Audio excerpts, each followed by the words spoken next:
வரவேற்கலாம். நம்ம கதிரேசன் சார உற்சாகமா எல்லாரும் வரவேற்கலாம். சத்தம் பத்திலேயே. கமலக்கண்ணன் சார் வாங்க சார். அவரையும் சத்த பத்தலைங்க, நல்லா கைத்தட்டுங்க. சுமதி மேடம், நம்ம தர்ஷினி மேடம் வாங்க.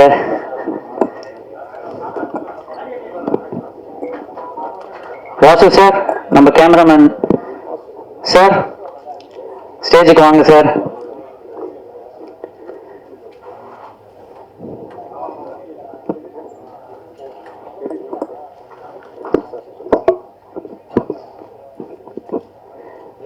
சந்தோஷமா கேமராமேனுக்கு வரவேற்கலாம். நெக்ஸ்ட் நம்ம எடிட்டர் சார் ராஜா முகமது சார் வாங்க சார். ஒரு கரத்தை கரவசோட அவர் அவைங்க. நம்ம ஹைஃபை மீடியா ஹர்ஷா,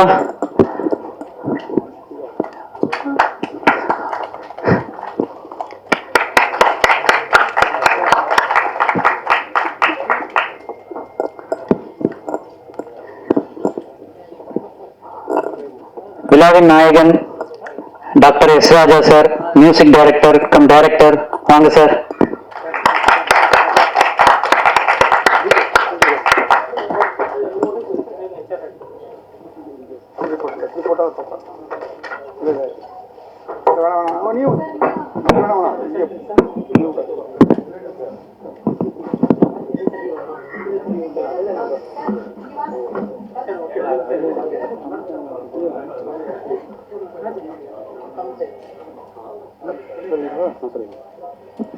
எல்லாரும் அவங்க இடத்துல எந்திரிச்சு நில்லுங்க. தமிழ் வாழ்த்து போடுறோம்.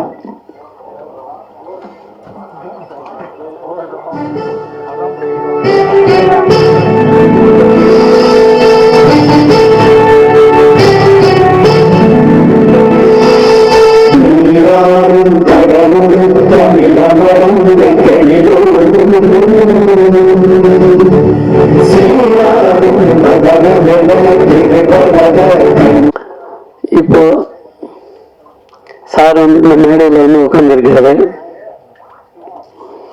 இந்த படம் பார்த்த உடனே இந்த தம்பி ரொம்ப சின்ன வயசுல இந்த அளவுக்கு நடிச்சிருக்காரு. இந்த படத்தை வந்து நம்ம சினிமா வந்து ஃபர்ஸ்ட் இருந்து சினிமா வேற, இப்ப இருக்கிற சினிமா வேற.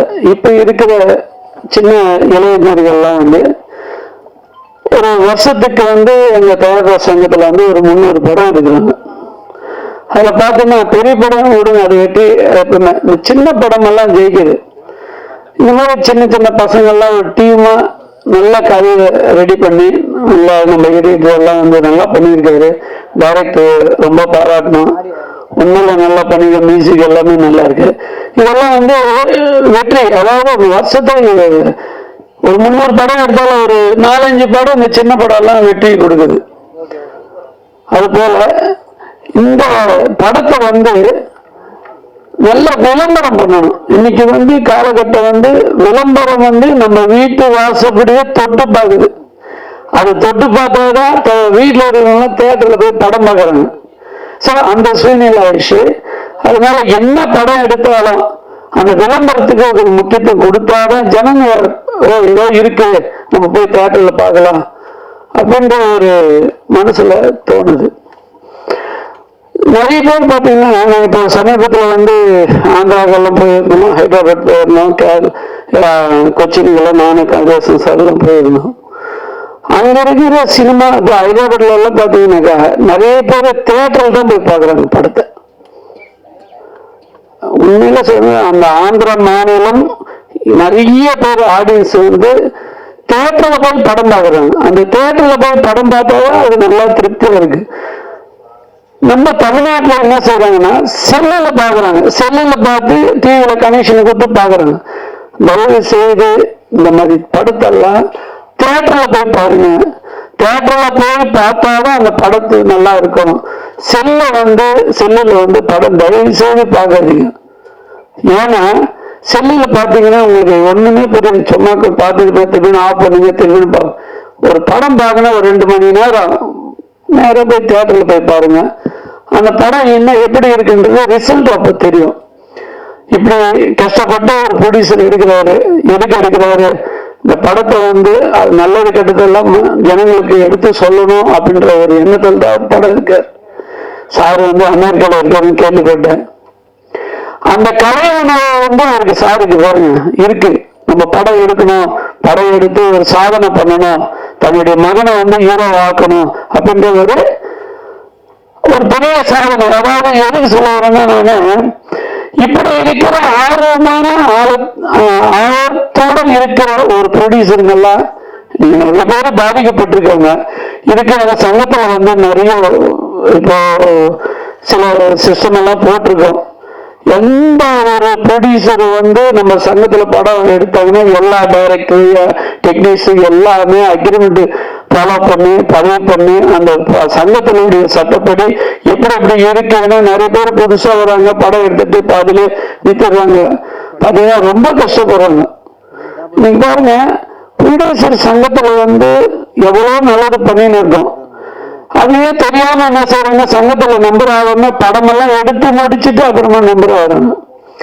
எப்போ ப்ரொடியூசருங்க வந்து எந்த படம் எடுத்தாலும் ப்ரொடியூசர் சங்கம் நம்பர் ஆகிட்டு அந்த சங்கத்தில் இருக்கிற விதிமுறைகள்லாம் கடைப்பிடிச்சு அதுக்கப்புறம் படம் எடுக்கணும். நாங்க என்ன செய்யணும்னா, ஒரு படம் எடுத்தா அந்த கதையை கேட்கணும். நல்ல டெக்னீக்ஸ் ஒரு 1.5 கோடியில படம் எடுக்கணும். அந்த 1.5 கோடி வந்து ரிட்டர்ன் வரணும்.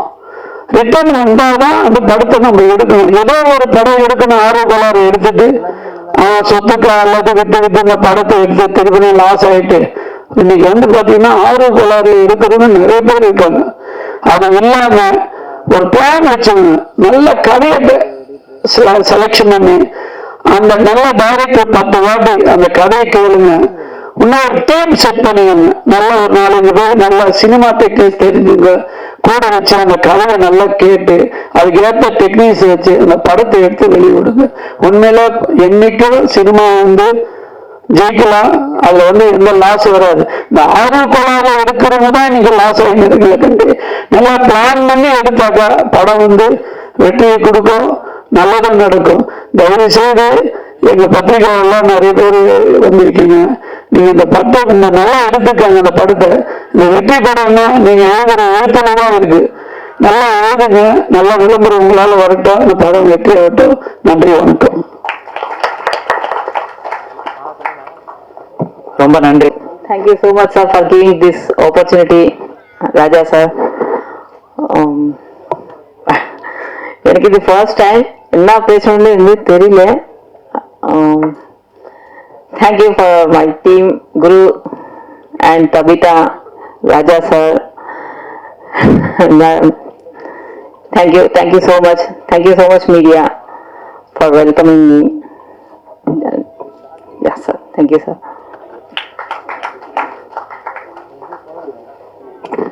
Thank you so much madam. Next Sumathi madam, அவங்களும் படத்தில் ஒரு முக்கியமான ரோல் பண்ணியிருக்காங்க. அவங்களுக்கும் ஒரு பொண்ணோட தோற்றி வரவேற்கிறோம். அதை தொடர்ந்து அவங்க ஒரு வாழ்த்துறை வழங்குவாங்க.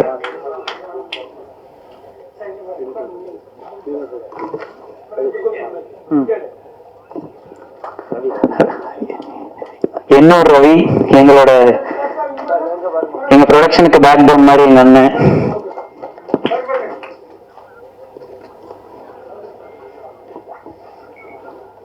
நன்றிண்ணே. மேம் ஒரு சில வார்த்தைகள். யூடியூப் ராணி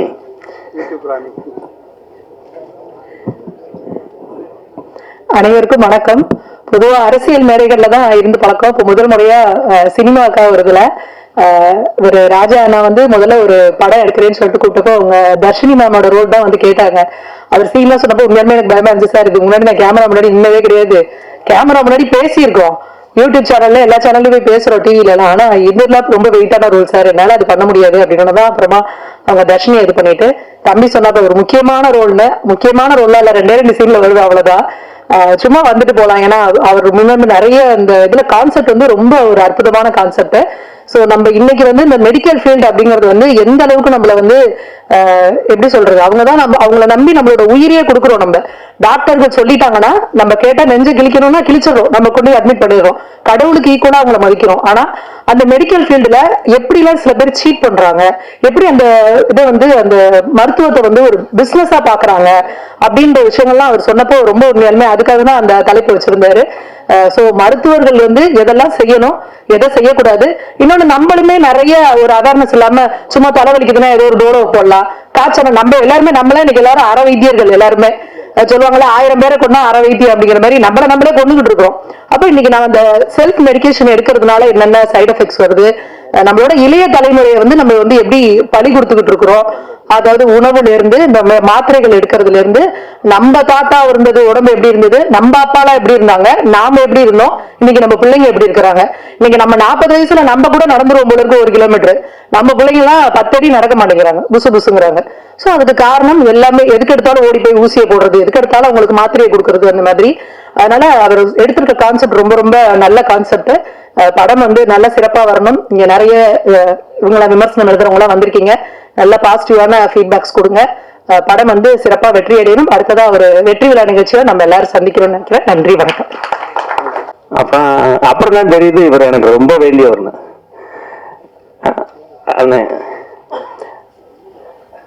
அவரை பத்தி உங்களுக்கு நல்லா தெரியும். எனக்கு ஃபர்ஸ்ட் அவங்க மாதிரி ப்ரொடியூசர் கவுன்சில் இப்போ வந்து நல்ல நிறைய மாற்றங்கள் இருக்கு. அந்த மாற்றங்கள் அப்படியே தொடரணும், இன்னும் நிறைய பண்ணணும்னு எதிர்பார்க்குறேன். எங்களால் முடிஞ்ச உதவியில் நாங்களும் ப்ரொடியூசர் கவுன்சிலுக்கு பண்ணுறதுக்கான ஏற்பாடு பண்ணிட்டு இருக்கேன். அண்ணன் வந்து உங்கள் வேற வார்த்தையெல்லாம் பேசுங்க. இந்த மாலை நேரத்தில் இந்த விழாவை சிறப்பிக்க வந்திருக்கும் முன்னாள் கவர்னர் மதிப்பிற்குரிய தமிழிசை சவுந்தரராஜன் அக்கா அவர்களுக்கும் மற்றும் அண்ணன் மதிப்பிற்குரிய எச் ராஜா அண்ணன் அவர்களுக்கும் மற்றும் இந்த விழாவை சிறப்பிக்க வந்திருக்கும் நண்பர்கள் மற்றும் பத்திரிகை துறை அனைவருக்கும் இனிய மாலை வணக்கம். கலைத்தாயும் சினிமாவையும் அரசியலையும் பிரிக்க முடியாததுக்கான விழா மேடை இந்த விழா மேடை நினைக்கிறேன் வந்து உங்களுக்கு. ஏன்னா சினிமாவும் அரசியலும் கலந்துதான் தமிழ்நாட்டுல பல வருஷங்களா இருந்துகிட்டு இருக்குது. ஏன் சொல்றேன் அப்படின்னா, நான் ப்ரொடியூஸ் பண்ண ஜிகதண்டாங்கிற ஒரு படம், அந்த படத்துல பாத்தீங்க அப்படின்னா ஒரு மெயினான கதையை வந்து மதுரையில வந்து ஒரு பெரிய பிரபலமான ஒரு ரவுடி, அந்த ரவுடியை வந்து ஒருத்த கதை கேட்டு டைரக்ட் பண்ண சொல்லி போறாரு. அந்த கதையை அந்த இது பண்ண இன்ஸ்பயர் ஆனதுக்கு அப்புறம் அந்த ரவுடியை அந்த ரவுடி தொழில விட்டுட்டு நானே இந்த கலைத்தாயில சினிமாவில் அடாப்ட் ஆகிக்கிறேன் அப்படின்னா அந்த படத்தோட கதையை ஜிகதண்டாவோட கதை. ஏன் நான் சொல்றேன் அப்படின்னா, ஒரு சினிமா ஒரு கலைத்தாய் யாரையுமே எப்பவுமே எந்த நேரத்துல மாத்திரும், அவங்களுக்குள்ள இருக்கக்கூடிய ஒரு கெட்ட பழக்கத்தையும் மாத்தி ஒரு ரவுடி எப்படி ஒரு திரும்பி வந்து ஒரு திரும்ப வந்து அந்த ரவுடி தந்தை வந்து ஒரு நடிகனா மாறும் அப்படிங்கிற மாதிரிதான் வந்துட்டு உங்களுக்கு. அந்த மாதிரி வந்து பாத்தீங்கன்னா இப்ப எச் ராஜா அண்ணா வந்து அரசியல்ல வந்து ஒரு பெரிய போல்டா நீங்க பாத்துருப்பீங்க, என்ன பேசக்கூடிய ஸ்பீச்சா இருக்கட்டும் எல்லாமே வித்தியாசமா பண்ணிருப்பாரு உங்களுக்கு வந்துட்டு. சோ இந்த படத்துல பாத்தீங்கன்னா ஒரு மெயின் முக்கியமான ஒரு கதாபாத்திரத்தை வந்து பண்ணியிருக்காரு உங்களுக்கு வந்துட்டு.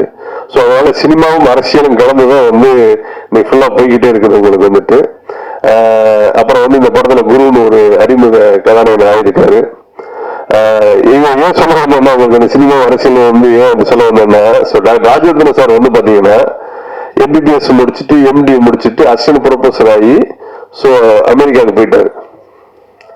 அமெரிக்கா போனதுக்கு அப்புறம் வந்து அவர் கலைத்தாய் சினிமாவோட தாகம் வந்து பாருங்க, திரும்ப அவர் அங்கிருந்து இங்க வந்து வர சொல்லி அவர் அந்த படத்தை டைரக்ட் பண்ணி இது பண்ணியிருக்காரு.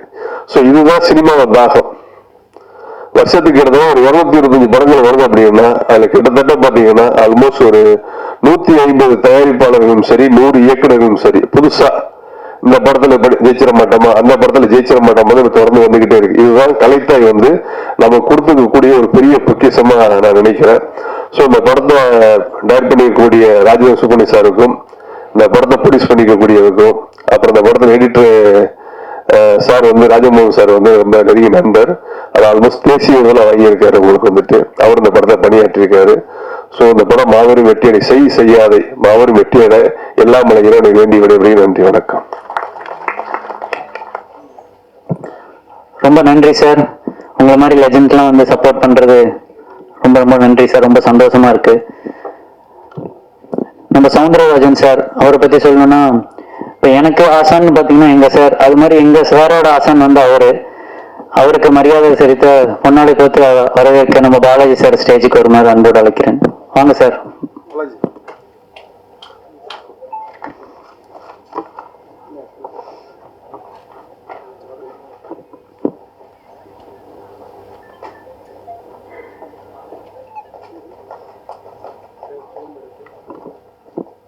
இது 35 ஆண்டுகள் சிறுநீரகத்துறையில லட்சம் சிறுநீரக நோயாளிகளை பார்த்திருக்கிறேன். ஏறத்தாழ ஒரு 45 கிட்னி ஸ்பெஷலிஸ்டுக்கு நான் டீச்சராக இருந்திருக்கேன். அதுபோக எனக்கு ஒரு யூனிக்கா வந்து அரசாங்க மருத்துவமனையில் அன்றைக்கு முதல் சேரும் பொழுது எம்பிபிஎஸ் முடிச்சோடனே அது வந்து எனக்கு கொடுத்த அப்பாயின்மெண்ட் ஆர்டரில் Tamil Nadu medical service is please to appoint you அப்படின்னு என்ன கொடுத்தாங்க. இன்னைக்கு வந்து அன்னைக்கு வந்து மெடிக்கல் சர்வீசஸ் அப்படின்னு இருந்த வார்த்தை இன்னைக்கு ஹாஸ்பிட்டல் இண்டஸ்ட்ரின்னு மாறி போச்சு. ஹாஸ்பிட்டல் இண்டஸ்ட்ரின்னு மாறின பிற்பாடு அங்கே வந்து profit is the target. Profit is the target. லைஃப்ல எல்லாருக்கும் பணம் தேவை. நான் மருத்துவ மாணவர்களுக்கு சொல்லும் பொழுது இதுதான் சொல்லுவேன், உங்களுக்கும் பணம் தேவை, எனக்கும் பணம் தேவை. ஏன்னா நம்ம பெட்ரோல் பங்க்ல என்னன்னா நானும் பணம் கொடுக்கணும், நீங்களும் பணம் கொடுக்கணும். அதனால வாங்கும் பொழுது நீங்க பணம் எல்லோருக்கும் தேவைதான். அது வாங்கும் பொழுது இப்படி குனிந்து நின்று வாங்கிக்கோங்க. அவங்க இப்படி பாக்கெட்ல இருந்து எடுக்காதீங்கன்னு சொல்லுவேன் என்னோட ஸ்டூடெண்ட்ஸ்க்கு. குனிந்து நின்று வாங்குறது உங்களை சேவைக்கு. தஞ்சாவூர் மருத்துவக் கல்லூரியில இருந்து நான் ஆரம்பத்தில் பணியாற்றிய பொழுது போற ஒவ்வொரு பேஷண்ட்டும் வெத்தலை பாக்கு, பழம், ஒன்றும் இல்லைன்னா எலுமிச்சம்பழமாவது வாங்கி அரசாங்க மருத்துவமனையில நன்றி சொல்லிட்டு போவாங்க. அந்த அளவுக்கு அவங்களை செல்வம். மரியாதைக்குரிய அண்ணன் டிஆர் பால் அவர்கள் இருக்கட்டும், அவங்களுடைய குடும்பமா இருக்கட்டும், மன்னை நாராயணசாமி அவர்களுக்கு வைத்தியம் பார்த்த அனுபவம் இருக்கிறது. அதே போல மரியாதைக்குரிய புரட்சி தலைவரின் துணைவியார் ஜானகி அம்மா அவர்களுக்கு வைத்தியம் பார்த்த அனுபவம் இருக்கிறது. மரியாதைக்குரிய கலைஞர் அவர்களுக்கு பார்த்த அனுபவங்கள் இருக்கிறது. எல்லாத்துக்கும் மேலாக மரியாதைக்குரிய சூப்பர் சார் அவர்களுக்கு கூட முதல் முறையாக அங்கே ராமச்சந்திர மருத்துவமனையில் அவர் டயாலிசிஸ் ஆகும் பொழுது நான் அவருக்கு போட்ட இது எங்கேயும் நான் பொதுமறையில் சொன்னதில்லை, என்னுடைய அடக்கத்தின் காரணமாக. ஆனால் வந்து எல்லாத்துக்கும் நம்ம தேவைகள் எவ்வளவோ இருந்தாலும் இன்னைக்கு மக்கள் நலன் சார்ந்த பணியில ஒரு முதலமைச்சர் என்னென்ன செய்யணுங்கிறத அண்ணன் வந்து தர்ம போராளி நாங்க சொல்லுவோம். தர்ம போராளி என்று சொல்வதற்கு எல்லாத்துக்கும் குரல் கொடுப்பதற்கு ஒருத்தர் இருக்காங்க. தர்மத்துக்கு குரல் கொடுக்கறதுக்கு போராளியாக இருந்தவர் தான் அண்ணன் எச் ராஜா அவர்கள். அவங்க வந்து உண்மையே அவருக்கு சில குரல் கொடுக்கறதுக்கு எங்களை போன்றவங்க எல்லாம் வந்து நேரடியா வந்து மேடைகள்ல குரல் கொடுக்கறதுக்கு எங்களுக்கு மனதைரியம் இல்லை. எனக்கு வந்து ஒரு ஆசைகள் இருந்தாலும் இன்னைக்கு வந்து அவருடைய படத்தை பார்ப்பதற்கு இறைவன் ஒரு வாய்ப்பை கொடுத்திருக்கிறார்கள். எல்லாத்துக்கும் காரணம் என்னுடைய ஹோம் மினிஸ்டர். எனக்கு வந்து அவங்க மற்றவங்களுக்கு கவர்னர், எனக்கு அவங்க ஹோம் மினிஸ்டர். நான் வந்து மரியாதைக்குரிய சொல்லும்போது எல்லாரும் கேட்பேன், எல்லாருக்கும் நான் சொல்லுவேன், என் பேஷண்ட் கிட்ட சொல்லுவேன், சுகர் பேஷண்டா, நீங்க ஐபிபி பேஷண்டா, அவங்க எல்லாத்தையும் வந்து உங்க ஒய்ஃப் சொல்றதை கேளுங்கன்னு சொல்லுவேன். என்ன சொல்லுவேன், நான் வந்து ஒரு தடவை சொன்னா உங்க வீட்டுல போய் உங்க ஒய்ஃப் 100 தடவை சொல்லுவாங்க.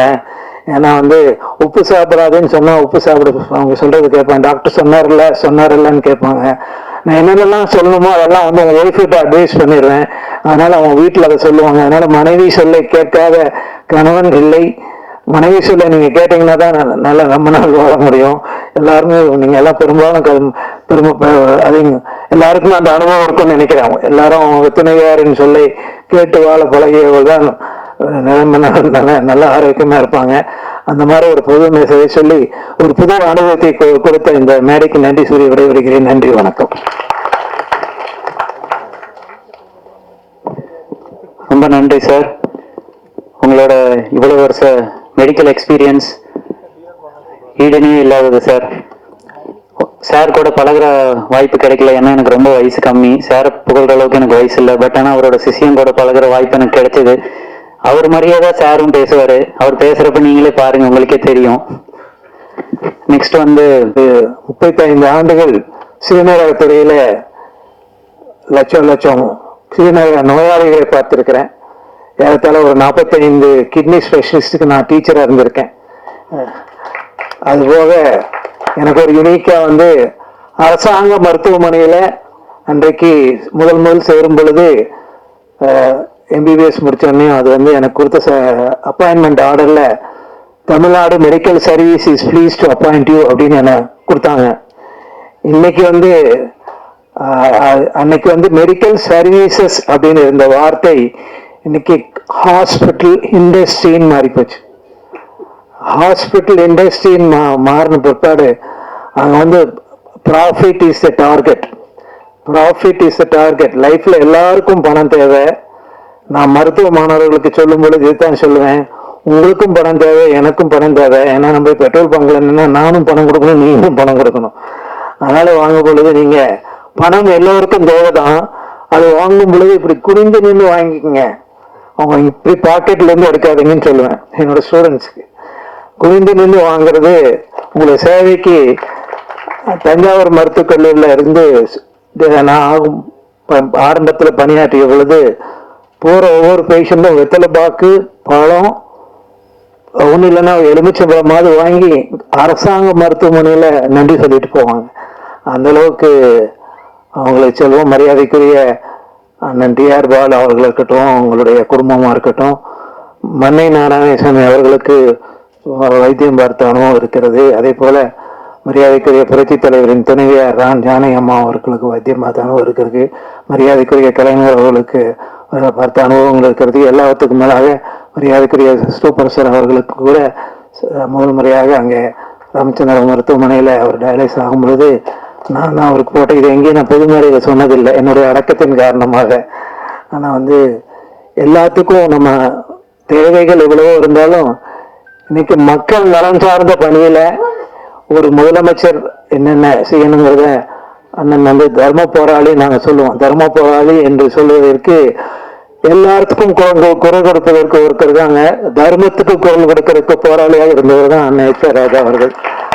அவங்க வந்து உண்மையே அவருக்கு சில குரல் கொடுக்கறதுக்கு எங்களை போன்றவங்க எல்லாம் வந்து நேரடியா வந்து மேடைகள்ல குரல் கொடுக்கறதுக்கு எங்களுக்கு மனதைரியம் இல்லை. எனக்கு வந்து ஒரு ஆசைகள் இருந்தாலும் இன்னைக்கு வந்து அவருடைய படத்தை பார்ப்பதற்கு இறைவன் ஒரு வாய்ப்பை கொடுத்திருக்கிறார்கள். எல்லாத்துக்கும் காரணம் என்னுடைய ஹோம் மினிஸ்டர். எனக்கு வந்து அவங்க மற்றவங்களுக்கு கவர்னர், எனக்கு அவங்க ஹோம் மினிஸ்டர். நான் வந்து மரியாதைக்குரிய சொல்லும்போது எல்லாரும் கேட்பேன், எல்லாருக்கும் நான் சொல்லுவேன், என் பேஷண்ட் கிட்ட சொல்லுவேன், சுகர் பேஷண்டா, நீங்க ஐபிபி பேஷண்டா, அவங்க எல்லாத்தையும் வந்து உங்க ஒய்ஃப் சொல்றதை கேளுங்கன்னு சொல்லுவேன். என்ன சொல்லுவேன், நான் வந்து ஒரு தடவை சொன்னா உங்க வீட்டுல போய் உங்க ஒய்ஃப் 100 தடவை சொல்லுவாங்க. ஏன்னா வந்து உப்பு சாப்பிடாதுன்னு சொன்னா உப்பு சாப்பிட அவங்க சொல்றது கேட்பேன். டாக்டர் சொன்னார்லன்னு கேட்பாங்க. நான் என்னென்னலாம் சொல்லணுமோ அதெல்லாம் வந்து உங்க ஒய்ஃப்கிட்ட அட்வைஸ் பண்ணிடுவேன். அதனால அவங்க வீட்டுல அதை சொல்லுவாங்க. அதனால மனைவி சொல்லை கேட்காத கணவன் இல்லை. மனைவி சொல்ல நீங்க கேட்டீங்கன்னா தான் நல்ல ரொம்ப நாள் வாழ முடியும். எல்லாருமே நீங்க எல்லாம் பெரும்பாலும் அது எல்லாருக்கும் அந்த அனுபவம் இருக்கும்னு நினைக்கிறேன். எல்லாரும் துணைவியாரின் சொல்லை கேட்டு வாழ பழகியவர்கள் தான் நல்ல ஆரோக்கியமா இருப்பாங்க.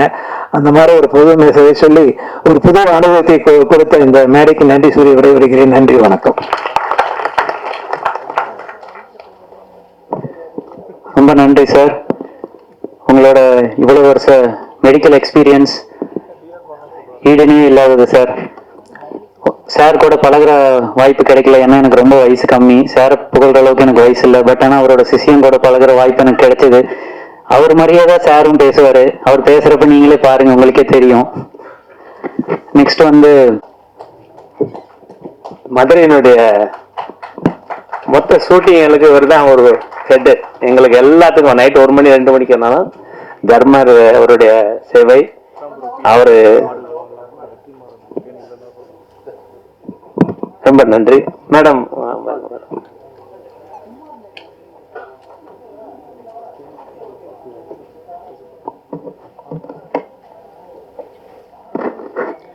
அனைவருக்கும் வணக்கம்.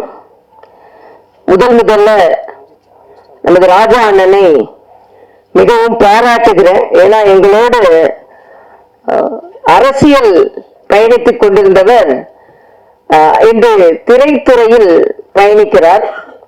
திரைத்துறையில பயணித்தவங்க எல்லாம் அரசியலுக்கு வரும்போது அரசியலை சார்ந்தவர்கள் எல்லாம் திரைத்துறைக்கு வர வேண்டிய ஒரு சூழ்நிலை ஏற்படுகிறது என்பதை மரியாதைக்குரிய ராஜா அவர்கள் இதை தயாரிப்பதும் டைரக்ட் செய்வதும் தானே.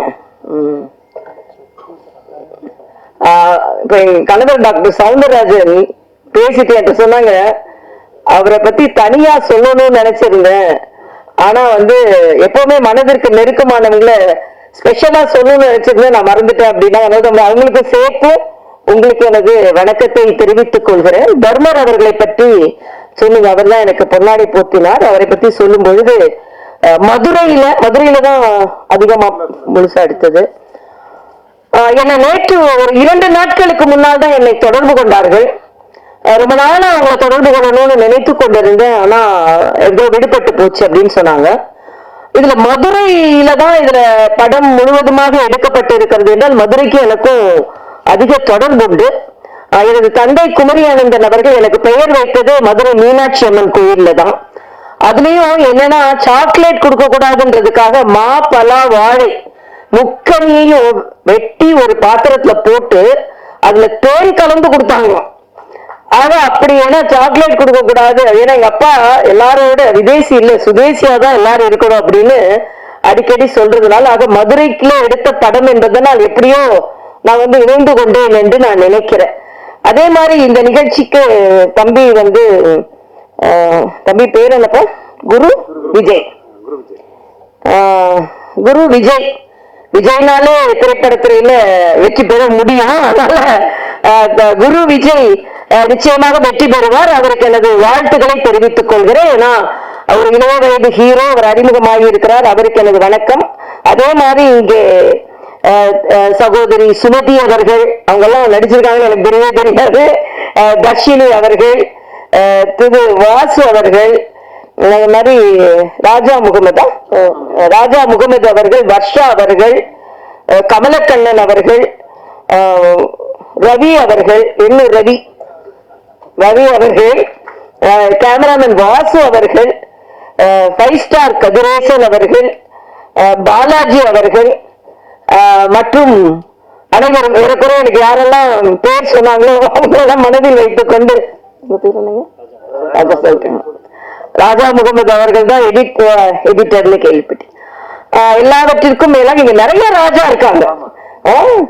அண்ணன் ராஜா, ப்ரொடியூசர் ராஜா, டைரக்டர் ராஜா, ராஜா முகமது, சவுண்ட் இன்ஜினியர் ராஜா, சவுந்தர் ராஜா, அதை மறக்க கூடாதுல்ல நானு.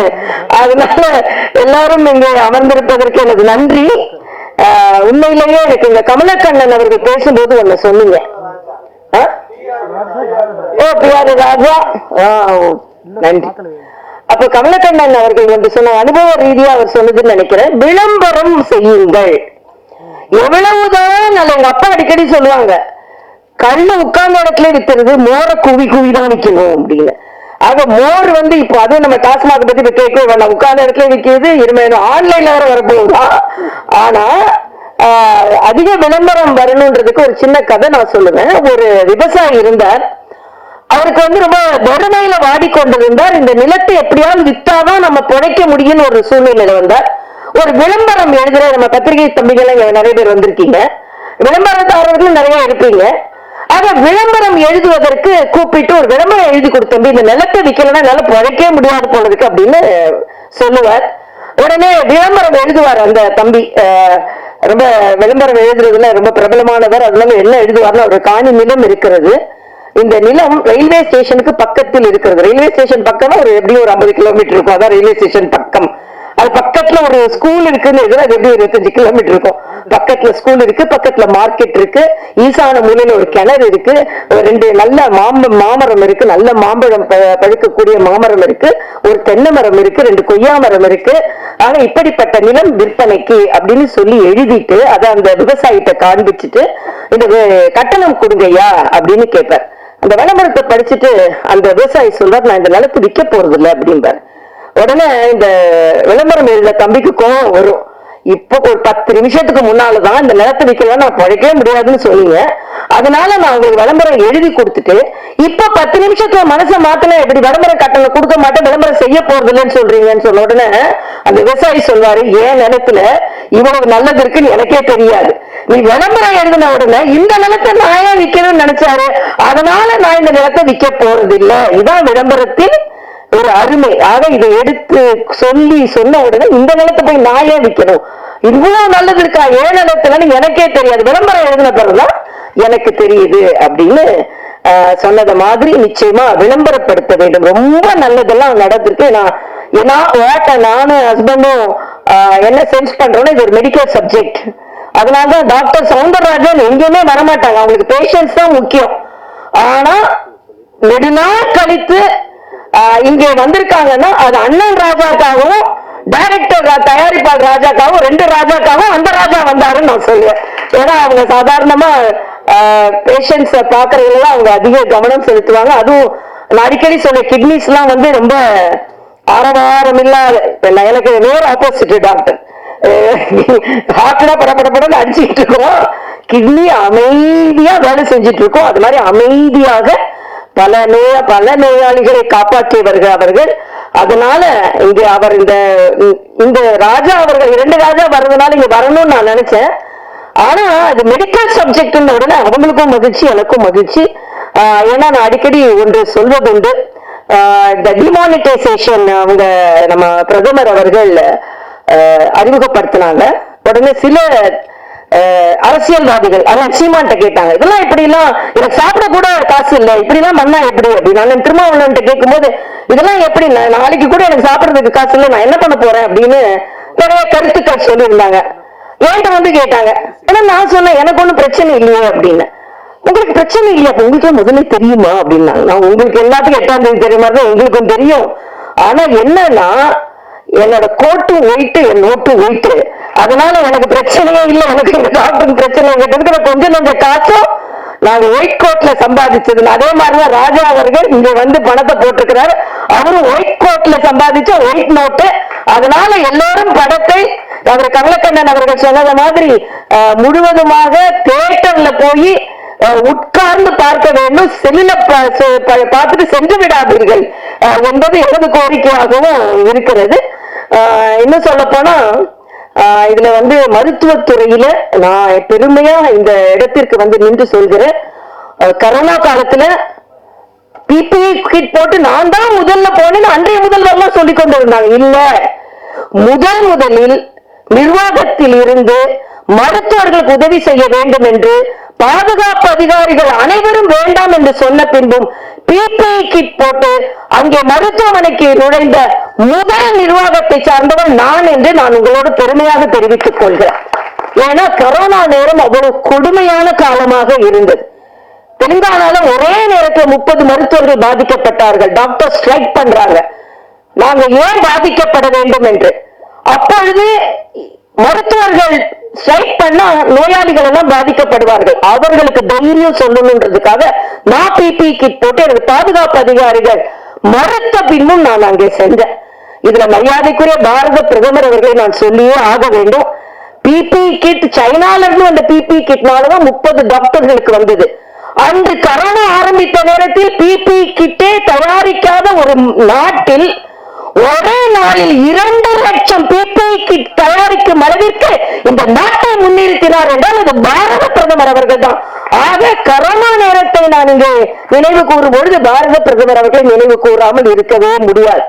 அதே மாதிரிதான் தடுப்பூசி, 150 நாடுகளுக்கு தடுப்பூசி கொண்டு போனோம் என்றால் அதற்கு பாரத பிரதமரின் அந்த முயற்சி தான் காரணம். அதுல முதலில் அந்த தடுப்பூசியை உருவாக்கியவர் நம் தமிழ்நாட்டை சார்ந்தவர், குடியாத்தத்தை சார்ந்த அவர் பாரத் பயோடெக்காரர்கள் ஹைதராபாத்ல இருந்தாலும் தமிழ்நாட்டை சார்ந்தவர்கள். ஆக உலகத்திற்கே தடுப்பை கொடுத்தது யார் என்றால் தமிழ்நாட்டை சார்ந்தவர்கள். இங்கே அண்ணன் ராஜா அவர்கள், 2 அண்ணனும் எனக்கு அண்ணன் தான், அதனால அண்ணன் ராஜா அவர்களை ஒரு வார்த்தை வருது, ஆட்சியே போனா கூட போதையை ஒழிக்க முடியவில்லை என்றால் ஆட்சியே போனாலும் பரவாயில்லை என்று சொல்லக்கூடிய தைரியம் பாரதிய ஜனதா கட்சிக்காரர்களுக்கு மட்டும்தான். எப்படினாலும் ஆட்சியை முடிச்சிடலாம் அப்படின்னு இல்லை, மக்களுக்கு கெடுதல் வருகிறது என்றால் எங்களுக்கு எதுவுமே தேவையில்லை என்று தான் நாங்கள் எல்லாம் பணியாற்றி கொண்டிருக்கிறோம். இந்த சமுதாயம் அதையும் உணர்வார்கள் என்று நான் நினைக்கிறேன். அதனால ஒரு நல்ல நிகழ்ச்சி. மருத்துவத்துல சம்பாதிச்சு இங்கே திரைப்படம் எடுத்திருக்கிறார். நான் அடிக்கடி ஒன்று சொல்வதுண்டு. நான் ராமச்சந்திரா மருத்துவக் கல்லூரியில பணியாற்றி கொண்டிருக்கும் போது ஒரு நோயாளி ரொம்ப கவலையா இருந்தார். அவர்கிட்ட கேட்டேன், ஏங்க இவ்வளவு கவலையா இருக்கீங்க, என்னாகுமோன்னு கவலைப்படாதுன்னு சொன்னேன். அதுக்கு அந்த நோயாளி சொன்னார், என்னாகுமோன்னு கவலைப்படல டாக்டர், எவ்வளவு ஆகுமோன்னு எனக்கு கவலையாக இருக்கிறது என்று சொன்னார். ஆக எல்லா டாக்டரும் அப்படி கிடையாது. நாங்க எல்லாருமே சேவையில மருத்துவம் பார்ப்பவர்கள். எங்க டாக்டர் எல்லாம் பாத்தீங்கன்னா கிட்னி டிரான்ஸ்பிளான்ட் நிறைய நாள்ல ஃப்ரீயா பண்ணி கொடுக்குறாங்க. அதனால நாங்க எல்லாருமே ஒரு நியாயமான மருத்துவர்கள். அதனால அநியாயமான மருத்துவர்களை பார்த்தவுடன் கோபம் வந்திருக்கிறது இவர்களுக்கு. அதனால மருத்துவர்களை பார்த்த உடனே மருத்துவர்கள் எல்லாருமே இப்படிதான் நினைச்சிடாதீங்க. நல்ல மருத்துவர்கள் இருக்கிறார்கள் என்பதற்கு ஆரம்பமாக சொல்வதற்காகத்தான் நாங்களெல்லாம் இங்க வந்திருக்கிறோம் என்று நான் நினைக்கிறேன். அதனால நிச்சயமாக இந்த படம் வெற்றி பெறவே. எனக்கு ரொம்ப சினிமா பார்க்கிற பழக்கம் கிடையாது. ஒருத்தர் வந்து விளையாட்டா சொல்றேன், ஒருத்தர் வந்து ஒரு கதையை எழுதிட்டு முடிக்க முடியாம ஒரு டாக்டரை கூப்பிட்டாராம். எனக்கு கதையை முடிக்க முடியலைங்க அப்படின்னு நீங்க கொஞ்சம் வாங்கினாரு. உடனே டாக்டர் சொன்னாரா, எங்களை பேஷண்ட்ஸை பார்க்க தானே கூப்பிடுவாங்க, நீங்க ஏன் கதையை முடிக்கிறதுக்கு என்ன கூப்பிடுறீங்க, நிறைய பேர் கதையை நீங்க முடிச்சிருக்கீங்க, அதனால வந்து நான் கூப்பிடுறேன் அப்படின்னு சொன்னாரா. அப்படிப்பட்ட டாக்டர் நாங்க கிடையாது.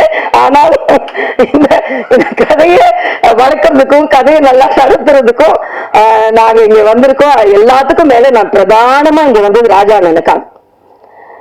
ராஜா அண்ணன் நாங்க எல்லாரும் ஒரு அரசியல் கட்சியில இருந்து எல்லாரும் எவ்வளவோ லாபகரமாக, அரசியல் என்றாலே அது பட்டத்திற்கும் பதவிக்கும் சம்பாத்தியத்திற்கும் என்று இல்லாமல் கொள்கைக்காக தனது வாழ்நாளில் உரக்க குரல் கொடுத்து கொண்டிருக்கும் தர்ம போராளிக்காக நாங்கள் இங்க வந்தோம் அப்படின்றதுல நான் பெருமை அடைகிறேன்.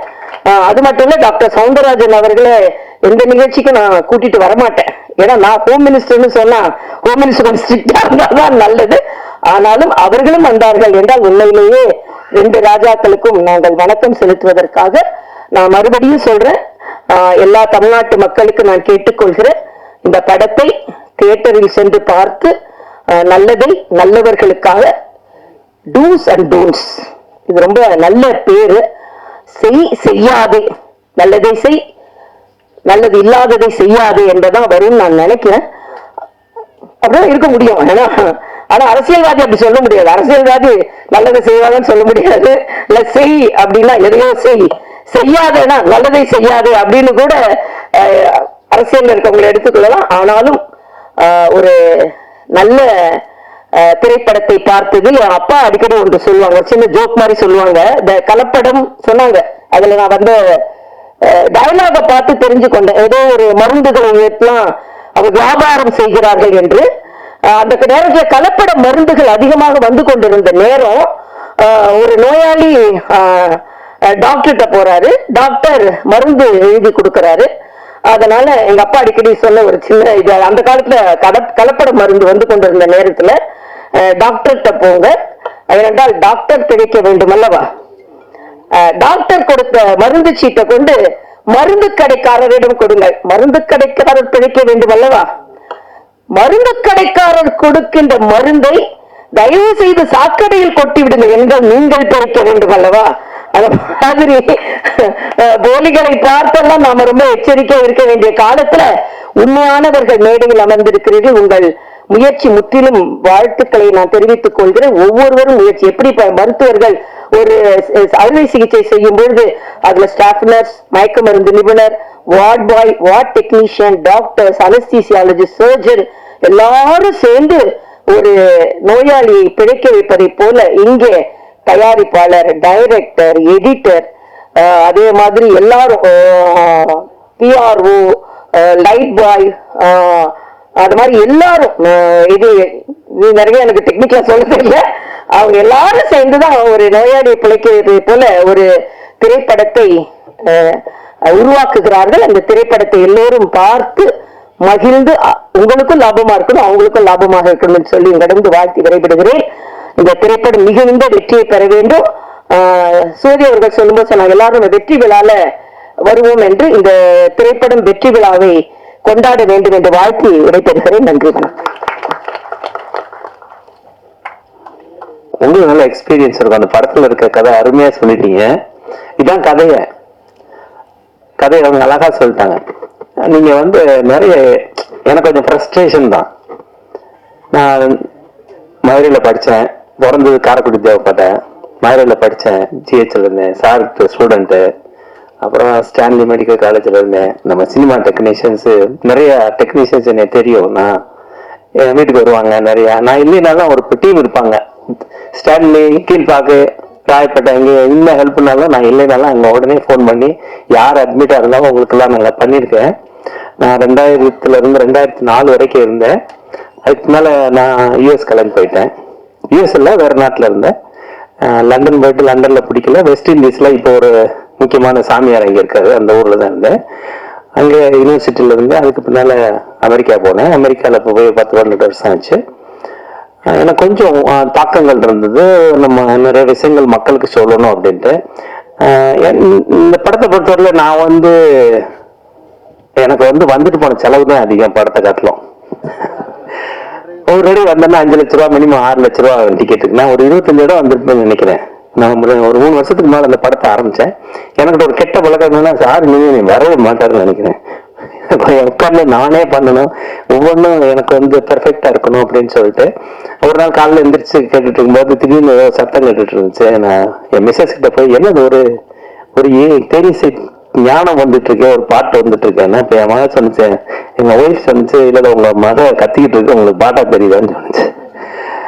அப்ப என்ன சொன்னேன், இல்லையே அது பாட்டு மாதிரி இருக்கு, ஒரு இங்கிலீஷ் பாட்டு. என்ன அது அமெரிக்கன் சிட்டிசன், அது பாடுறது நமக்கு தெரியாது. நாங்களே அப்பப்போ டிக்ஷனரி எடுத்து பார்த்துக்கிட்டு இருப்போம் அது பேசுறதுல. அது ரொம்ப ஸ்டைல் வேற மாதிரி. அந்த பாட்டு ஃபர்ஸ்ட் பாட்டு அதுதான் பாடிச்சேன். அந்த ஃபர்ஸ்ட் பாட்டு பாப்பா 9ஆம் கிளாஸ் படிக்குது. அப்புறம் வந்து ஒரு நாள் இன்னொரு சவுண்டு கிச்சன்ல கேட்டுட்டு இருந்துச்சு. அது யாரா சத்தமா கேட்கறதுன்னு சொல்லிட்டு என் ஒய்ஃப் கிட்ட போய் தேனிசை தென்றல் ஒரு காரணம் கேட்டது, யார் அது அப்படின்னு கேட்டேன். நான் தாங்க கத்துனேன் அப்படின்னுச்சு. அடாடா வீட்டுக்குள்ள எல்லாரும் பாடவர்களா இருக்காங்களே, எல்லாம் விட்டுவிட்டோமேன்னு சொல்லிட்டு நீனும் பாடுமா அப்படின்னு சொன்னேன். கடைசியில் மாட்டேன்னு சொன்னிச்சு. கடைசியில் பார்த்தா எல்லாரும் சொல்றாங்க பாட்டு நல்லா இருக்குன்ட்டாங்க. அது நம்பவே மாட்டேங்குதுங்க. இன்னும் நம்பல. நான் தான் பாடினேன். நான் போட்டு கேட்டுட்டு இருக்கு, சினிமா பிடிக்காததுக்கு. அது இப்போ போட்டு கேட்டுட்டு இருக்கு, நான் தான் பாடினேன். நான் அந்த அளவுக்கு பாட்டு எல்லாத்தையும் திறமை இருக்குது. இன்னொன்னு வந்து இந்த படத்துக்கு நான் வந்துட்டு போறதை காட்டிலும் நான் இங்க வந்துடுறேன்ல, 1 வருஷம் 2 வருஷம், ஒரு 12 மாசத்துக்கு மேல வேலை பார்க்கல. அந்த சம்பளம் தான் நிறைய போச்சு. இந்த டிராவல் 1.5 கோடி போச்சுன்னா இந்த சம்பளம் 2.5 கோடிக்கு போச்சு. அதான் கவலைப்படலை. நான் இந்த படத்துல நான் லாபத்துக்காகவோ ஒரு வியாபாரம் நோக்கத்துல எல்லாம் பண்ணல. இது மாதிரி நிறைய படம் பண்ண போறோம், அதுல ஒன்றும் டவுட்டே கிடையாது. உங்களுக்கு நிறைய விஷயங்கள் இப்ப சார் சொன்னாரு, ஹோம் மினிஸ்டர், அது உண்மை. நீங்க 40 வயசு வரைக்கும் ஓவர் ஆட்ட முடியுங்க. ஏன்னா உங்கள்ட்ட எனர்ஜி இருக்குது. எல்லா பொம்பளையிலும் நீங்க போட்டு படாத பாடு படுத்துவீங்க. 40 வயசுக்கு பின்னால உங்களுக்கு அப்புறம்தான் தெரியும். கால் இருந்தா பாருங்க, என் ஃப்ரெண்டெல்லாம் நடக்க முடியாம இருக்கிற என் தம்பி எல்லாரும் ஒரு மாதிரி ஆயிடுறாங்க. 40 வயசுக்கு முன்னாலதான் உங்களுக்கு தெரியும், அடாடாடா எல்லாம் நம்ம போலி வாழ்க்கை. பொண்டாட்டியில நம்மளாதான் வேலையை நடக்கும். ஏன்னா சாப்பாடுல இருந்து எல்லாமே அவங்க தான் தரணும். 40 வயசுக்கு பின்னால லைஃபே சேஞ்ச் ஆயிடும். அதை நான் சொல்லுவேன். இந்த அமெரிக்கால கத்தோலிக் கிறிஸ்டியன்ஸ் நிறைய இருப்பாங்க, ப்ரொட்டஸ்டன்ட். அவங்க சொல்லுவாங்க, உங்க ஹிந்து மதத்துல நிறைய கடவுள் இருக்காங்க, ஒரே கன்ஃபியூஸா இருக்குன்னு சொல்லுவாங்க. நான் சொல்லுவேன், உங்கள்ட்ட நல்ல வேலையா ஒரே கடவுள் இருக்காங்க, அதனால குழம்பாம ஒரே சாமியை கும்பிட்டுறீங்க. முஸ்லீம்ல அல்லாவை கும்பிட்டு போயிருங்க, ஹிந்து இதுல கிறிஸ்டின்ல ஜீசஸை கிறிஸ்து போயிருங்க. ஆனா எங்க இதுல உண்மைதான். ஆனால் இந்து மதத்துலதான் நிறைய விஷயங்கள் இருக்கு. ஒரு பேசிக் நாலேஜ்ல என்னன்னா சிவபெருமான். நான் சொல்ல, எங்க சீஃப் ஆஃப் தி கார்டு கூட ரூல்ஸ் அண்ட் ரெகுலேஷன் இருக்கு. எங்க சீஃப் ஆஃப் கார்டு இருந்தாலும் பொண்டாட்டியை மதிக்கலைன்னா அவரை வீட்டை விட்டு வெளியில விட்டு விட்டாங்க. அவர் சுடுகாட்டுல இருந்து தெரிஞ்சாரு, சோத்து கலைஞ்சாரு. அதை நீங்க நம்ம சொல்றோம். ஆக்சுவலா திஸ் இஸ் ரியல் ட்ரூ. கார்டா இருந்தாலும் சட்டம் தான் அது இந்துக்கள் மட்டும்தான் இருக்கு. அப்புறம் எல்லாம் டிபார்ட்மெண்ட், நீங்க எம்பிஏ எல்லாம் தனியா படிக்க வேண்டாம், எல்லா டிபார்ட்மெண்ட்டும் இருக்கு உங்கள்கிட்ட. ஒவ்வொரு சாமியை எடுத்துக்கிட்டு நான் அதான் சொல்லுவேன். நீங்க எஜுகேஷன் போனீங்கன்னா லட்சுமியை சரஸ்வதியை கும்பிடணும், பணம் வேணும்னா லட்சுமியை கும்பிடணும். இதுல பிட் அடிச்சு பாஸ் பண்ணணும்னா விநாயகரை போய் கும்பிடணும். ஏன்னா எந்த பிட்டு எந்த பக்கத்துல இருக்குன்னு அப்பதான் தெரியும். இவங்க பிட்டுக்கு படிக்கிறத காட்டலும் பிட்டு இங்க எந்தெந்த பிட்டு எந்தெந்த இடத்துல இருக்குன்னு வைக்கிற பிட்டு இருக்கு, அதுதான் கன்ஃபியூஸ். சார் வந்து சொல்லுவார், இந்த மாதிரி மெடிக்கல் காலேஜ் நாங்க ரொம்ப என்ஜாய் பண்ணிருக்கோம் சாரு, நாங்க சாரை நிறைய ஏமாத்துவோம். ஆமா, இந்த பிட்டை கொடுக்கறதே பெரிய ஆர்ட். நீங்க அந்த ஒரு படம் வருது, என் பையனுங்க சொன்னாங்க, அந்த ஃபர்ஸ்ட் அந்த படம் தான் பிளான் பண்ணோம்.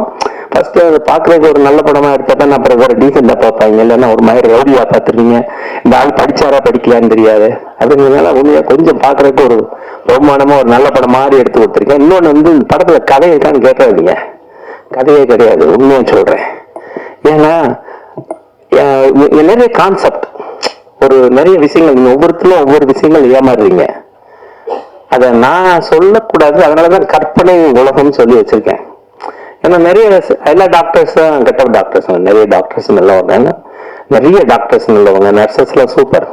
ஏன்னா நம்ம இந்தியாவில தான் பெஸ்ட் டாக்டர்ஸ் நர்சஸ். நீங்க போன உடனே வைத்தியம் பாக்குறீங்க, வெளியில போய் பாருங்க. அமெரிக்கால எல்லாம் ஏன் நான் ஒரு டாக்டர், எனக்கு பிரைமரி டாக்டருக்கு நான் வந்து 1.5 மாசம் வெயிட் பண்ணணும், அப்பாயின்மெண்ட் கிடையாது. ஆஸ்பத்திரிகளை போனீங்கன்னா நான் டாக்டர், என் ஆஸ்பத்திரி பெரிய ஆஸ்பத்திரி, 1000 பேர் இருக்காங்க, 1000 பேஷண்ட், நான் பெரிய டாக்டர் இங்க. ஏன்னா எல்லா டாக்டர்களும் எனக்கு வைத்தியம் மாத்திரம் வச்சுக்கோங்க, அது வேற. நம்ம எப்படி இங்க ஸ்டான்லில இருந்தோ, எப்படி மதுரை மெடிக்கல் இருந்தோ, எனக்கு செல்வாக்கு எங்க போனாலும் இருக்குது, அது ஒண்ணும் பிரச்சனை இல்லை. நான் தமிழ் டாக்டர்ஸ் அசோசியேஷன்ல 4 ஸ்டேட்டுக்கு நான் தான் கவர்னர். 1500 டாக்டர் நான் உருவாக்கி விட்டேன். ஆக்சுவலி 600 டாக்டர் தான் இருந்தாங்க. நான் ஒரு 2 வருஷமா அந்த டாக்டர்ஸோட எண்ணிக்கையை 1200 டாக்டர் ஆக்கியிருக்கேன் தமிழ் டாக்டர்ஸ் அசோசியேஷன். அது மாதிரி நிறைய உருவாக்கிட்டு இருக்கோம். இப்ப நான் எதுக்கு சொல்ல வந்தேன்னா, இது ஒரு மானிட்டரி பெனிஃபிட்டுக்காக நான் பண்ணல. ஏன்னா எனக்கு வந்த செலவு காட்டிலும் படத்துல செலவு கம்மி தான். 2வது இப்ப பார்த்தா நாங்க மதுரையில பில்டிங்கே, ஓன் பில்டிங்கே வாங்கியிருக்கோம். இப்ப நடிகர்கள் தங்குறதுக்கு எல்லாத்துக்கும் பில்டிங், ஒரு ஸ்டுடியோவே ரெடி பண்ணிட்டு இருக்கோம். மெட்ராஸ்லயும் பண்றேன். ஏன்னா இங்க நிறைய நல்ல நல்ல சப்ஜெக்ட்ல நல்ல நல்ல கதையெல்லாம் வச்சுட்டு டைரக்டர்ஸ், டெக்னீஷியன்ஸ்லாம் இருக்காங்க, இவங்களெல்லாம் உருவாக்கணும். எங்களுக்கு வந்து கஷ்டம் கிடையாது. நிறைய டாக்டர்ஸ், டென்டிஸ்ட் எல்லாம் வர்றாங்க, அவங்க எல்லாம் நிறைய போட போறாங்க பணம். அவங்கனால உங்களை நிறைய பேரை உருவாக்கணுங்கிறது எங்களுக்கு. 2வது நீங்க நிறைய விஷயங்களை படிச்சுட்டு போங்க. இப்போல்லாம் நிறைய கூகுள்லயே நிறைய விஷயங்கள் வருது, என்னென்ன மெடிசன்ஸ் இதெல்லாம் சொல்லி நிறைய இருக்கு. இன்னும் ஒரு பெரிய பெருமை என்னன்னா, நம்ம ஊர்ல இங்க ஒரு சொர்க்கம் இருந்தது. நீங்க எல்லாரும் சொர்க்கத்துல இருக்கீங்க. நீங்க வெளிநாட்டுக்கு போனீங்கன்னா தான் தெரியும். சும்மா நாங்கெல்லாம் சும்மா அம்பக்கு இந்த பேவுல எல்லாரும் அந்த ஊர்ல போயிட்டு வரும்போது இந்த ஆப்ட்ரஸர் போட்டுட்டு பண்ற பந்தா தாங்க முடியல. நீங்க வேற டாக்டர்கள் பார்த்துருக்கீங்க, பேண்ட போட்ட ஒரு எல்லாம் எதிர்பார்த்துருப்பீங்க. நான் வேசிய கட்டணும்னு சொன்னேன். நான் மாடு பிடிச்சவங்க, நாங்க கிராமத்துல இருக்கிற அந்த சாரு தெரியும்னா, அவரும் பால் கறப்பாரு, நானும் பால் கறத்துல. ஏன் சார்? ஆமா, நாங்கெல்லாம் சும்மா எளிமையான ஆட்கள் தான். நாங்கள் விவசாய குடும்பத்துல இருந்து வந்தவங்க தான். ஆனா என்ன ப்ராப்ளம்னா ஏமாத்துறது. நமக்கு வந்து என்ன பெருமைனா, இந்தியன்கிற ஒரு பெரிய மகப்பெரிய, நம்ம உண்மையிலேயே பயங்கரமான இந்தியன் அப்படிங்கிறது வெளியில போனாதாங்க தெரியுது. ஆமா, நீங்க வெளியில போய் பார்த்தீங்கன்னா இன்னைக்கு நம்ம இந்தியா ஒரு பயங்கரமான பேரோட இருக்குது. இன்னைக்கு நான் சொல்லக்கூடாது அரசியல், நான் பேசக்கூடாது, நான் அரசியல்வாதி கிடையாது. எந்த சார் கூட கேட்பாங்க, சார் ராஜா சாரை நடிக்க வச்சிருக்கிறாரு, ஒரு பிஜேபியா இருப்பாரு அப்படின்னு. ஆனா நமக்கு அரசியல் கிடையாது. ராஜா சார் வந்து என்னுடைய அண்ணனுக்கும் தம்பி முத்துசெல்வம் இருக்காரு, எங்களுக்கெல்லாம் வந்து அவங்க வந்து ஒரு குடும்ப நண்பர். என்னுடைய மைத்துனர் காரைக்குடி வைசான்ஸ்ல இருந்தாரு, காரைக்குடியில எங்க அண்ணன் வக்கீல இருக்கிறாரு. எல்லாம் அவங்க எல்லாம் ராஜா சாருக்கு ரொம்ப குடும்ப நண்பர்கள். எனக்கு இந்த ரோலுக்கு வந்து ராஜா சார் ஆப்டா இருப்பாரு அப்படின்னு சொல்லி நான் போய் ஒரு நாள் போன் பண்ணேன். உடனே வர சொன்னாரு. போனேன், பார்த்தேன், பேசினேன். அவ்வளவு, அதாவது எனக்கு வந்து எப்படி சொல்றதுன்னு சொல்லி நான் ரோலை சொல்லி எனக்கு பண்ணணும் அப்படின்னு சொன்னோன்னே ஒரு வார்த்தையோட சொல்ல, தம்பி எனக்கு நடிக்க தெரியுமான்னாரு.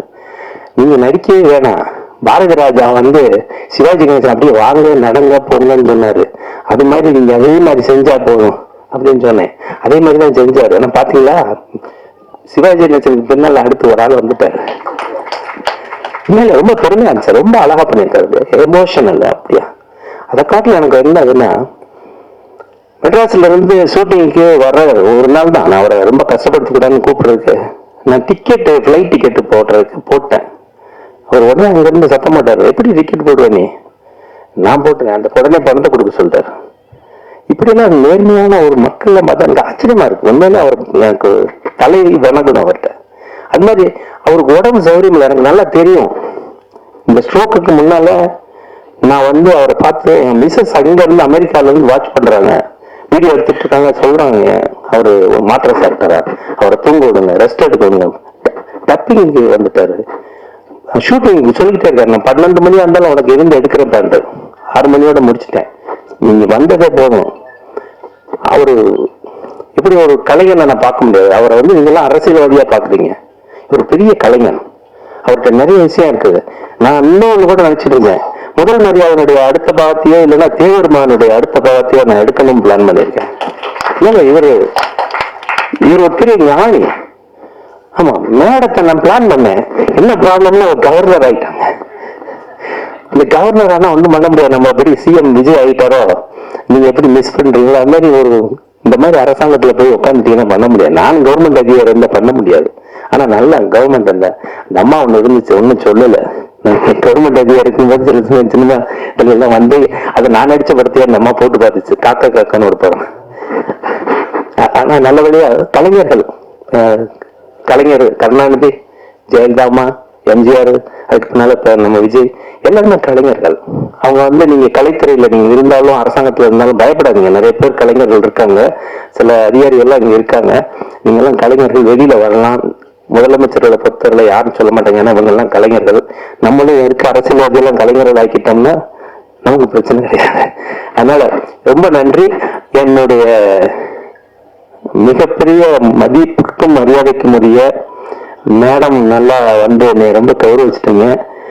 சார் வந்து அவருடைய ஸ்டூடெண்ட் என்னைக்குமே. ஆமா, ரொம்ப நன்றி. என்னுடைய வேண்டுகோளுக்கு நம்ம ப்ரொடியூசர் சங்கத்துல எனக்கு மிகவும் உறுத்தான நண்பர்கள். இப்ப ராஜா சார வந்து ஒரு சிறப்பு, அவர் ரொம்ப நேரம் இருக்கக்கூடாது, ரொம்ப எனக்காக ரொம்ப வந்துட்டு இங்க உட்கார்ந்தே பேசுங்க.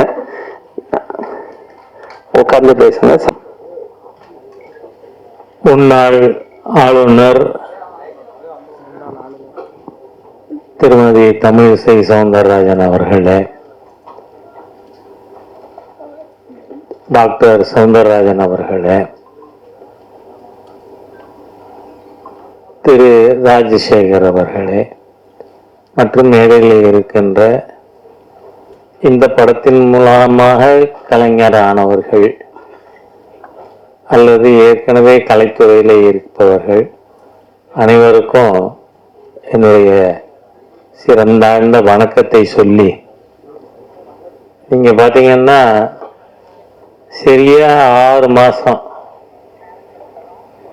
வந்து எல்லா டாக்டர்களும் இப்ப இன்னைக்கு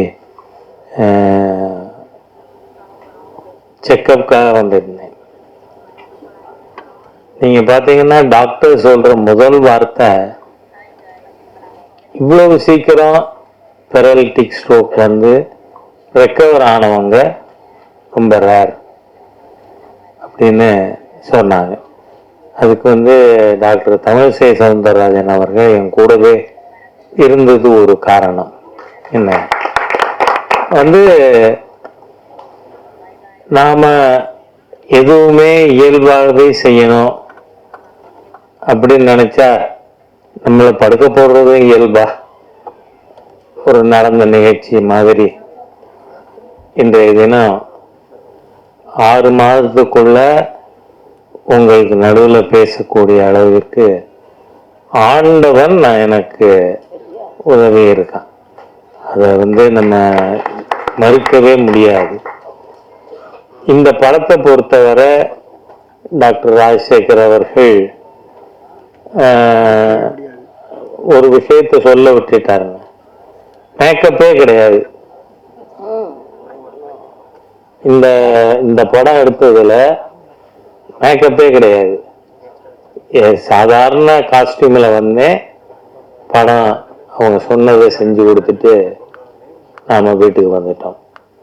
அந்த அளவிற்கு இந்த படம் பெரிய அளவுல மக்கள்கிட்ட வரவேற்பை பெறுங்கிற நம்பிக்கை எனக்கு இருக்கிறதுக்கு ஒரே காரணம் நாம இயல்பாக சூழ்நிலைக்கு ஏற்ற மாதிரியா இந்த படத்தை டாக்டர் ராஜசேகர் அவர்கள், அவருடைய டீம், தம்பி குரு, இவங்க எல்லாருமா சேர்ந்து எடுத்திருக்காங்க.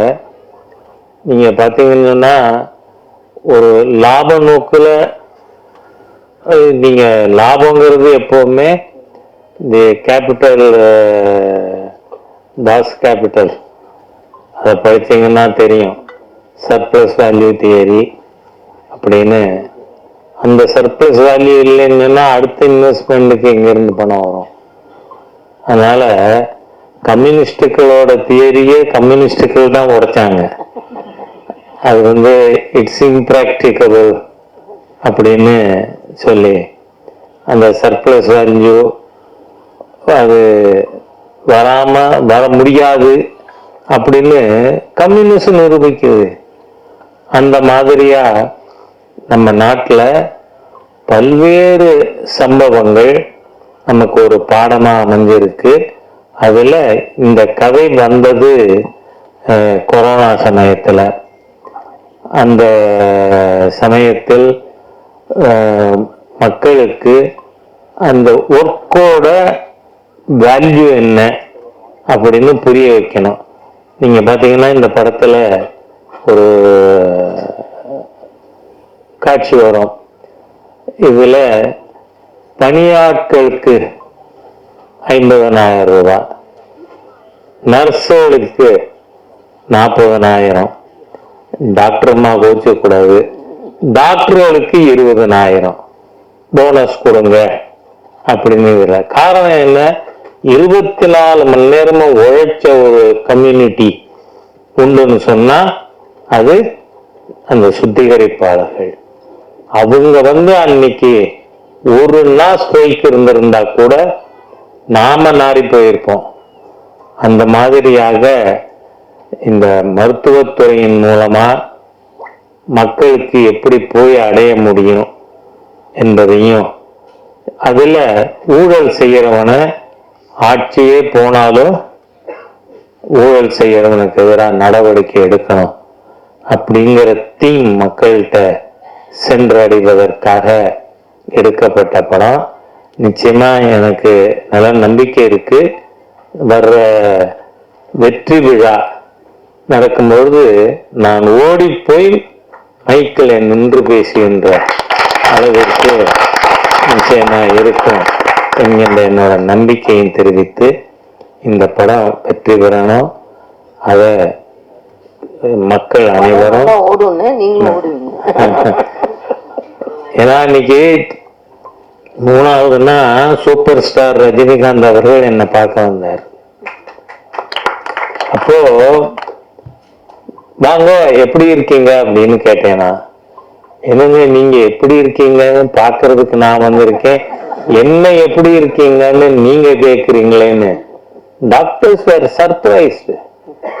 பெரலிட்டிக் ஸ்ட்ரோக் வந்தவர் அவர் வாங்கன்னு வரவேற்கிறார் அப்படின்னா அந்த அளவிற்கு ஆண்டவன் அருளோடு இருக்கான் அப்படிங்கிறத நாம மறுக்கவே முடியாது. எனவே இந்த விஷயத்துல படம் மிக பெரிய வெற்றியாக ஓடும். அந்த ஓடுறத ராஜா ஓடி போய் பார்ப்பான். அந்த அளவுக்கு சூழ்நிலை இருக்கும், உங்களுடைய ஆசை இருக்கும் அப்படிங்கிறத தெரிவித்து வார்த்தைகளை நிறைவு செய்கிறேன். வணக்கம். ரொம்ப நன்றி. உங்களுக்கு ரொம்ப ரொம்ப 100% பொய்யை தான் சொல்லணும். ஏன்னா 10வது படிச்சுக்கிட்டு இதுக்கு கேட்பாங்க, இந்த கலெக்டர் உத்தியோகம் கேட்பாங்க.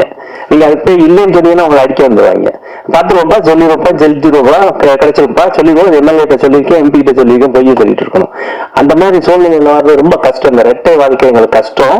இன்னொன்னு உங்களுக்கு மெயினா என்ன சொல்ல வந்தேன்னா, என்னுடைய மனைவிக்கு நான் ரொம்ப நன்றி சொல்லணும். நீங்கெல்லாம் ஒண்ணு தெரிஞ்சுக்கோங்க, ஒய்ஃபை மட்டும் நல்லா மதிச்சுங்க. அது மட்டும் தான் நான் கத்துக்கிட்டேன். அதாவது நான் ஒண்ணு சொன்னேன், எல்லாத்துக்கும் எஸ் சொல்லி பாத்துருங்க, ஒய்ஃப் கிட்ட உங்க லைஃப் சூப்பரா இருக்கும், அதை மட்டும் செஞ்சுங்க. சார் அதை தான் செஞ்சுட்டு இருக்காரு போல இருக்கு. ரெண்டு பேரும் ரொம்ப ஹாப்பியா நான் மட்டும் தான் செஞ்சுட்டு இருக்கேன்னு நினைச்சு இங்க பார்த்தா இங்கேயும் நடக்குது, உலகம் ஃபுல்லா அதான் நடக்குது போல இருக்கு. என் மிஸ்ஸஸ் தாங்க எல்லாத்துக்கும் காரணம். எனக்கு ரொம்ப தைரியம் கொடுத்தது. எங்க அம்மா அப்பா இறந்ததுக்கு மேல எங்க அம்மாட்ட நான் முடியலன்னா மடியில போய் படுத்தா அந்த சுகம் எனக்கு காய்ச்சல் வந்தோடனே அம்மா ஒய்ஃப் கிட்ட மடியில படுத்திருக்கும் போது கிடைச்ச அந்த சுகம் அதான். இன்னைக்கு உங்களுக்கு என்னுடைய பர்சனல் அட்வைஸ், ஒய்ஃபை மட்டும் நீங்க கண்கலமா வச்சுக்கோங்க. அதுதான். அதை நாங்க சாரும் அவங்க 2 பேரும் வந்து ரொம்ப உண்மையிலே இருக்குது. அதுக்கான படம் தான் அடுத்த படம். உங்களுக்கு 2 படம் ரெடி ஆயிட்டு இருக்கு. நன்றி. இந்த விழாவில் சில பேர் லேட்டா வந்திருப்பீங்க. இந்த திருப்பூர் இடவ 10 போடுவாங்க. சார் உடம்பு சரியில்லை கிளம்பிடுவாங்க. இந்த யாரும் பார்க்காதவங்க திருப்பூர்ல பார்க்கலாம்.